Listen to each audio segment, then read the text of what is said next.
Today, we're going to talk about wearable medical devices.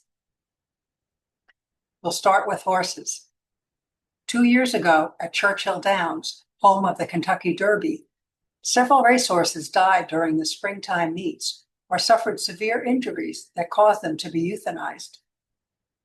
This sudden occurrence was an eightfold increase in racehorse mortality, where these horses were all previously healthy and fit.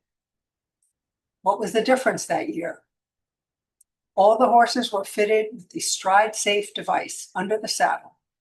Intended to monitor the horse's movements, it emits 2,400 pulses of radio frequency through the body of the horse that communicates both with an implanted RFID chip inside the horse's neck and global positioning satellites. The StrideSafe device is still in use from what I can tell, and it seems that few have called it out as the cause of the fatalities, despite it being the only new factor in the equation.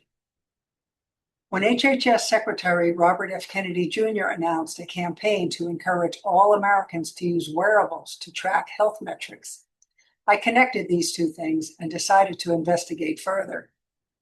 Wearable devices are an assortment of bands, watches, rings, and clothing that contain technology to monitor the human body. Smartwatches, fitness trackers, sports watches, smart jewelry, and smart clothing. Their common features are monitoring steps, sleep quality, walking steadiness, calorie expenditure, menstrual cycles, respiratory rate, heart rate, blood oxygen levels, blood pressure, exercise, and temperature.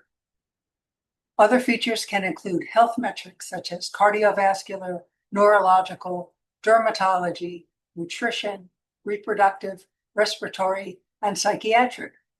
These seem like helpful aspects, but are there any downsides?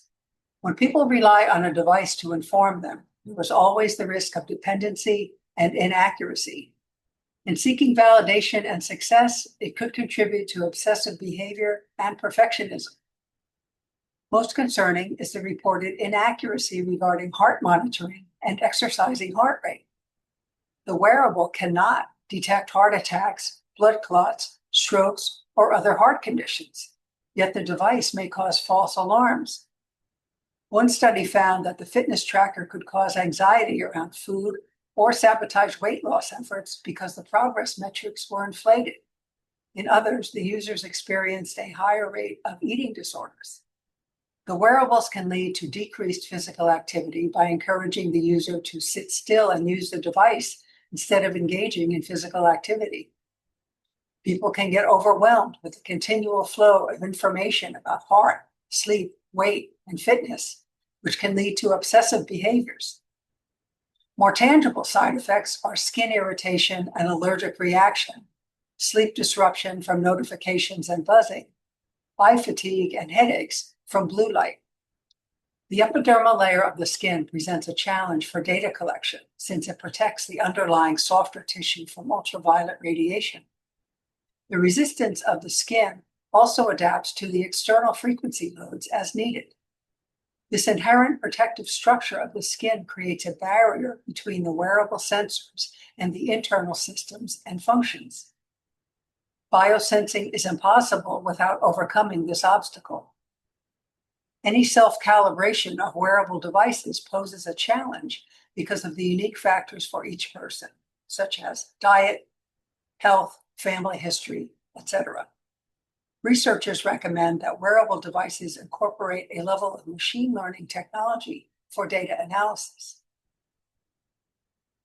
Electromagnetic frequency and radio frequency. More concerning are the effects of long-term exposure to EMF radiation. These devices are intended for wearing 24/7. It's a good idea to limit your exposure time, especially at night. The research is mixed regarding the true health impacts of EMFs, with some studies suggesting that prolonged exposure could disrupt biological systems. These effects include headaches, fatigue, and sleep disturbances.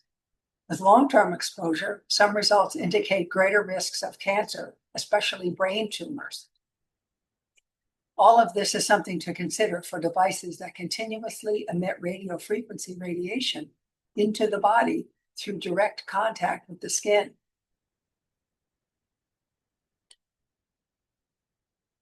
Privacy. The wearable devices store and/or transmit lots of data, your private healthcare data.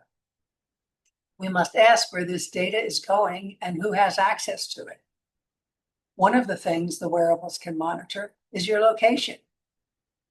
The company Secure Ideas is a security testing firm, and their CEO, Kevin Johnson, questions the government's ability to protect this data, given a major security breach in 2018 involving the Strava fitness app and soldiers' locations at military bases. He states that there are significant security issues with wearable devices based on his and other companies' testing of this technology. There are security lapses in the hardware and the software where hackers can access both healthcare data and other personal data. The CEO of Parameter Security, David Chronister, echoes these concerns, stating that no device or platform is completely secure. Attackers often attack the back-end systems, such as cloud servers, via compromised employee credentials or software vulnerabilities. Devices that rely on Bluetooth or Wi-Fi can also be exploited. Health data from wearable devices is not protected like medical records. That is, it is not protected under HIPAA.